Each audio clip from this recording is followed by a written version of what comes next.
नमस्कार बच्चों, आप सबका स्वागत है हमारे यूट्यूब चैनल जेनू एजुकेट टीच पर। आज से हम शुरू कर रहे हैं कक्षा 12 हिंदी आरओ का पूरा सिलेबस। और सबसे पहले अध्याय आत्मपरिचय। आत्मपरिचय हरिवंश राय बच्चन द्वारा लिखित एक कविता है। इस कविता में स्पष्ट समझ में आ रहा है आत्मपरिचय। कवि अपना खुद का परिचय दे रहा है। चलिए आइए समझते हैं कवि अपना परिचय किस तरह देते हैं। यह कविता केवल परीक्षा के लिए नहीं बल्कि जीवन को समझने की कविता है।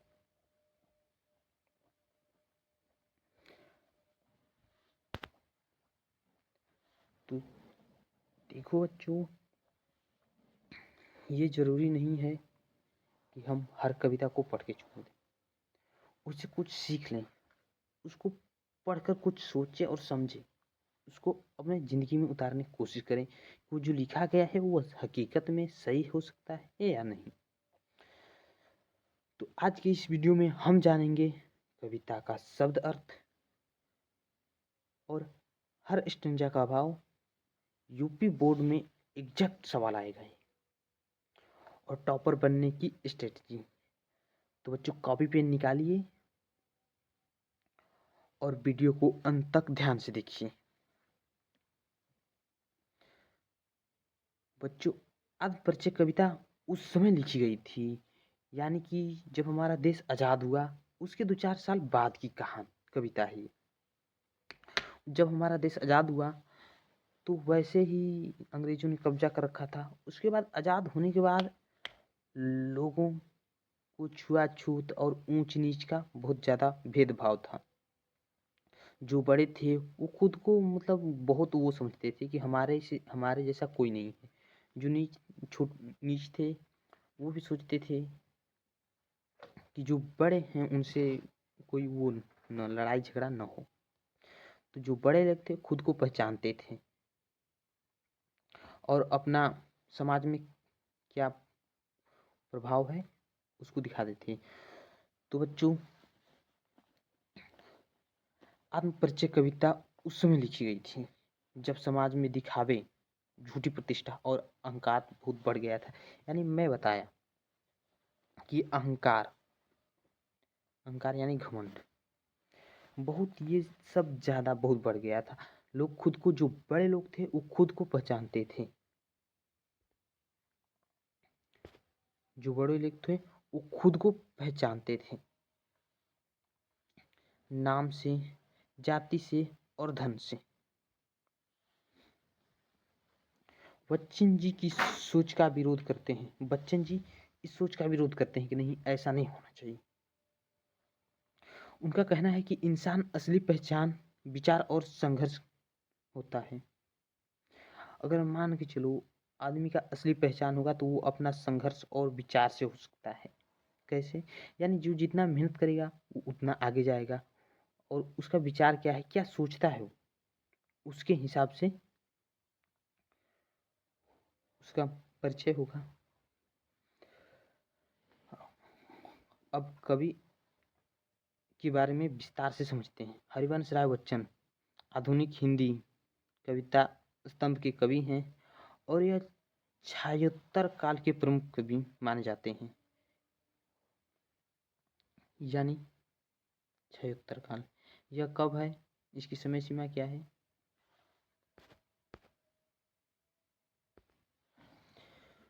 तो यानी कि हम मान लेते हैं 1836 लेके 1852 के बीच की समय को छायोत्तर काल कहते हैं।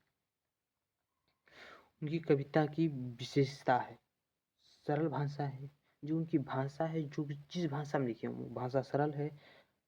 गहरे दार्शनिक विचार हैं, यानी कि गहरे उसमें विचार करने की बातें हैं। जीवन का यथार्थ है, यानी कि जीवन कैसे, जीवन का यथार्थ। तो बच्चों, अगर हम किसी कविता को पढ़ें या कहानी को पढ़ें उससे हम सीख लें। ये नहीं कि हम उसे पढ़कर छोड़ दें, नहीं, उसको अपने जीवन में उतारें, उसे सोचें और समझें क्या होता है कविता। ठीक है, इतना तो समझ में आया होगा। अब आगे बढ़ते हैं। आत्मपरिचय। अब सबसे जरूरी सवाल, कविता का शीर्षक आत्मपरिचय क्यों रखा गया? इसमें कवि खुद वो बता रहा है। ये अगर एक हिसाब से देखिए तो हमारा जो सोचने का नजरिया है उसके हिसाब से आत्मपरिचय, आत्म माने खुद का, परिचय माने परिचय। जो परिचय होता है कि आदमी किससे फेमस है, यानी कि आज के युग में देखें तो, क्योंकि जो कवि है वो नाम नहीं बताता है। जो कवि होगा वो नाम तो नहीं बताएगा अपना, और जाति भी नहीं बताता है, और धर्म, वही धर्म जाति दोनों एक साथ संबंध है। केवल कवि अपने विचार, अनुभव और संघर्ष बताता है। कवि का विचार क्या है, कवि सोचता क्या है। कवि का अनुभव मतलब ये एक तरीके से देखा जाए तो उसने मतलब कोई कार्य किया है, उसमें उसका कितना अनुभव है। और संघर्ष बताता है, संघर्ष यानी कि उसने कितना मेहनत किया है। इसलिए शिक्षक पूरी तरह सार्थक है, यानी कि सार्थक है।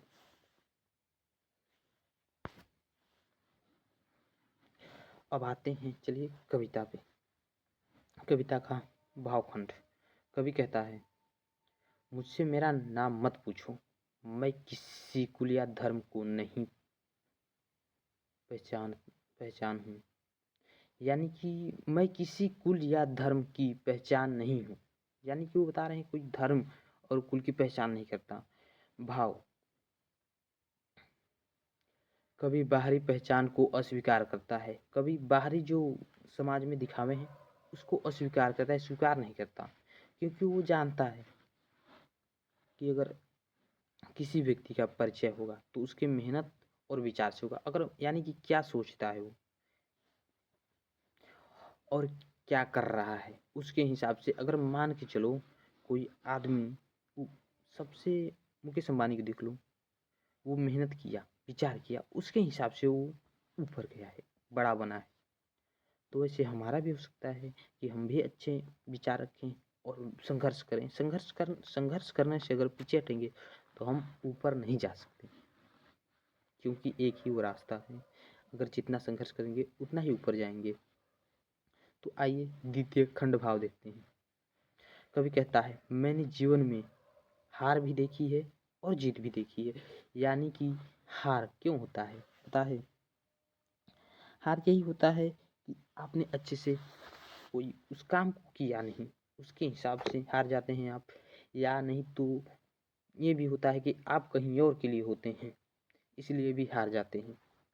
यानी कि इस एग्जाम्पल के साथ लेते हैं डॉक्टर APJ अब्दुल कलाम। जब उन्होंने एयरफोर्स में पायलट का पेपर दिया, पेपर में तो पास हो गए, इंटरव्यू था। इंटरव्यू में उन्होंने तमिलनाडु से दिल्ली गए, जबकि जाने में भाड़ा किराया जो पैसा लगा वो अपनी बहन की गहने बेच कर गए थे। तो वहाँ गए, तो वहाँ जाने के बाद इंटरव्यू हुआ। वहाँ से फिर तो वहाँ पे चाह रहे थे 8 लोग, उनका जो आया वो 9वें स्थान पे आया। तो उनका सिलेक्शन नहीं हो पाया, तो जा रहे थे आत्महत्या करने। तो वहीं पुल पर सोच रहे थे तो एक संत बेटा है, उन्होंने पूछा नाम, और यही पूछा कि यहाँ से कैसे आए हो। तो जान गए, क्योंकि पहले के संत जो थे उनके पास इतनी सोचने की वो क्षमता थी और देखकर पहचानने की क्षमता थी कि अगर कोई चीज़, कोई व्यक्ति परेशान है तो किस तरीके से परेशान है। अगर कुछ परेशानी होती है तो वो चेहरे पे झलकती रहती है। तो वहाँ गए, तो वहाँ वो फेल हो गए।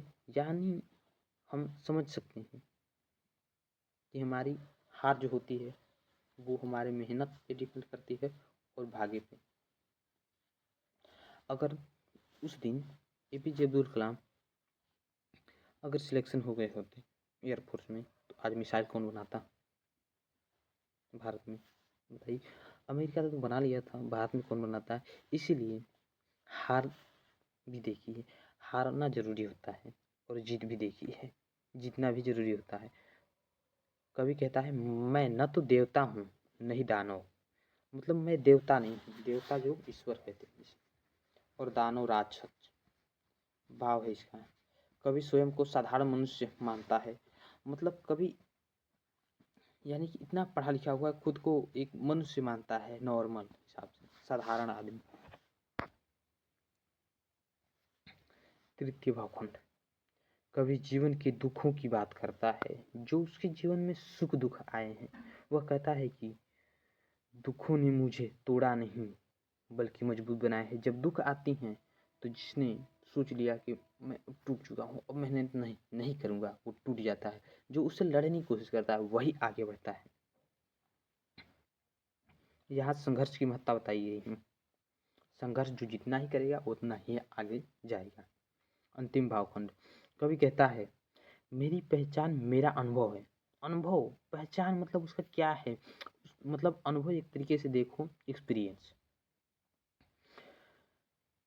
वही कवि कह रहा है मेरी पहचान मेरा अनुभव है। और देखिए सेकंड लाइन देखिए, मेरी पहचान मेरी सच्चाई है। कि सच्चाई जो क्या है, समाज में क्या सच्चाई है? सच्चाई है कि उसने मेहनत किया, आगे गए, और क्या विचार है उसके। यही कवि का सार है। Exam ready summary. आत्मपरिचय कविता में बाहरी सामाजिक पहचान को कभी अस्वीकार करता है, उसको स्वीकार नहीं करता। बाहरी जो समाज में दिखावे हैं, झूठी प्रतिष्ठा फैली है, उसको कवि हरिवंश राय बच्चन या वो स्वीकार नहीं करते कि ये सही नहीं है। वह स्वयं को केवल मानव मानते हैं। अगर देखो ये भी होता है कि जो आदमी जितना ही ऊपर जाता है ना, उतना ही अपने को नॉर्मल मानता है कि मैं नॉर्मल हूँ। तो वही मानने हैं यहाँ पे हरिवंश राय बच्चन। वह स्वयं को केवल मानव मानता है। कवि ने जीवन में सुख दुख दोनों का अनुभव किया है। मतलब कवि के जीवन में सुख और दुख दोनों आए हैं, दोनों को देखा है कवि ने। उसका मानना है कि मनुष्य की असली पहचान, अगर मनुष्य खुद का पहचान बने तो उसकी सोच पे क्या सोचता है मानो, उस पे उसका अनुभव एक्सपीरियंस कितना है, और मानवता मतलब उसका मानवता क्या है। ठीक है। अब साहित्य पक्ष। इस कविता में भाषा सरल भाषा है, प्रभावी है, शैली आत्मकथात्मक शैली है, रस शांत रस है। मतलब इस कविता से हमें उस एक तरीके से यानी कि मान के लिए शांत रस है, शांति से सब कुछ समझ में आ रहा है। और इससे स्पष्ट हो रहा है कि अगर हम इस कविता को पढ़ रहे हैं, हमारे अंदर कोई भी वो नहीं हो रही है। नहीं तो ये होता है कि अगर रस होते हैं तो उस कविता को पढ़ते ही उस रस में जो रस होते हैं वो अस्थाई भाव हमारे मन में उसके आने लगते हैं उस कविता को पढ़ते। छंद मुक्त छंद है, अलंकार प्रतीक पुनरुक्ति अलंकार है। तो अगर इस कविता से हमें सीख मिलती है, मतलब इस कविता से हमें क्या सीख मिलती है? इस कविता को तो हम पढ़ लिए, अब हमें इस कविता से क्या सीख मिलती है? आत्मसम्मान रखें। आत्मसम्मान रखना जरूरी है। अगर आप जीवन में हैं तो आत्मसम्मान मतलब खुद का सम्मान हो। अगर आपका खुद का सम्मान नहीं होगा तो क्या है? कोई मतलब नहीं, कोई दुनिया कुछ नहीं। आपके पास अपना सम्मान होना चाहिए। मुझे झूठे घमंड से दूर रहें, मतलब झूठी अफवाह जो फैली है उससे दूर रहें, उसमें वो मिलने जुलने की कोशिश न करें। मानवता को सबसे ऊपर रखें। जो मानवता है आपकी उसको सबसे ऊपर रखें। संघर्ष से घबराए नहीं। मेहनत से पीछे मत हटिए। अगर आप मेहनत से पाछे हटेंगे तो आप कुछ नहीं कर पाएंगे। आप दिन रात मेहनत करिए, आपको सक्सेस मिलेगी। बहुत ध्यान से सुनिए। आपको इस चैप्टर पढ़ने के बाद क्या क्या एग्जाम में आ सकता है वो मैं टॉपिक बता दे रहा हूँ अभी। आत्मपरिचय, कविता का मूल भाव लिखना, पहला सवाल। दूसरा सवाल, कवि के अनुसार सच्ची पहचान क्या है? कवि जो बता रहा है उसके अनुसार उसकी सच्ची पहचान क्या है?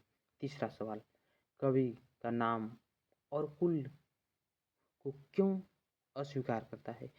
क्योंकि वो समाज में जो झूठी प्रतिष्ठा फैली है, अफवाह फैली है, उसके अनुसार वो देख कर कह रहा है। और चौथा सवाल, शीर्षक का सार्थक्य सिद्ध कीजिए। शीर्षक है उसका सार्थक्य सिद्ध करना है। कविता का संदेश स्पष्ट कीजिए। कविता का देखिए संदेश यही स्पष्ट है कि जो समाज में झूठी प्रतिष्ठा फैली है, झूठे अफवाह फैले हैं कि जो उच्च लोग के होते हैं वो मतलब खुद को एक वो मानते हैं कि हमारे जैसा कोई नहीं है दूसरा। जो गरीब होते हैं तो एक तरीके से ये होता है कि अगर व्यक्ति को जिस वातावरण में रखा जाए, जिस माहौल में रखा जाए, उसके अनुसार वो ढल जाता है। तो जो बड़ा होता है वो खुद को घमंडी मानता है, अमीर होता है तो खुद को घमंडी मानता है, और खुद को वो मतलब एक तरीके से देखा जाए तो ये दिखाता है कि उसके जैसा नहीं है। और जो गरीब होता है वो भी उसको टक्कर नहीं करता है, क्योंकि उस वातावरण में रहने लगता है कि नहीं हम लोग इतना ही एरिया है, अगर चाहे वो भी मेहनत करे तो वो एक बड़े आदमी की तरह बन सकता है। और कुछ भी ये भी होते हैं कि अगर मानो कोई व्यक्ति अगर बन भी जाता है तो उसमें भी विकार होने लगते हैं, विकार घमंड होने लगता है। जैसे ऊपर जाता है उसके हिसाब से जो पहला वाला व्यक्ति है उसके हिसाब से उसमें भी परिवर्तन हो जाते हैं। तो बोर्ड में अच्छे नंबर कैसे लाएं?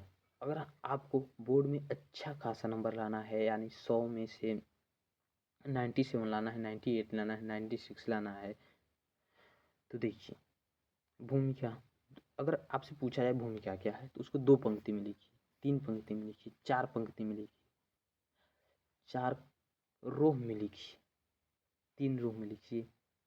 मुख्य भाव ये 6 से 7 रो में लिखिए या 8 रो में लिखिए। निष्कर्ष इसको 3 रो में लिखिए या 4 रो में लिखिए या 2 पंक्ति में लिखिए। 2 पंक्ति यानी 2 रो। और कापी साफ सुथरी हो, अच्छा हो, यानी कि आपका कापी अगर टीचर के सामने रखा जाए तो आपकी कापी इतनी अच्छी लिखनी होनी चाहिए कि अट्रैक्शन हो जाए टीचर के बीच कि मतलब क्या कापी लिखी गई है। तो अच्छी खासी कापी में अच्छे खासे नंबर मिलते हैं। तो बच्चों, आत्मपरिचय सिर्फ कविता नहीं बल्कि हमारे जीवन दर्शन है। यानी कि हमें इसे क्या सीख मिला? इसे यही सीख मिला कि आत्मपरिचय जो कविता है उसमें यही बताया जा रहा है, कवि बता रहा है घमंड नहीं करना चाहिए, और अगर आप ऊपर हैं तो आपको मतलब एक तरीके से समाज में झूठी प्रतिष्ठा ना फैला। समझ में आया?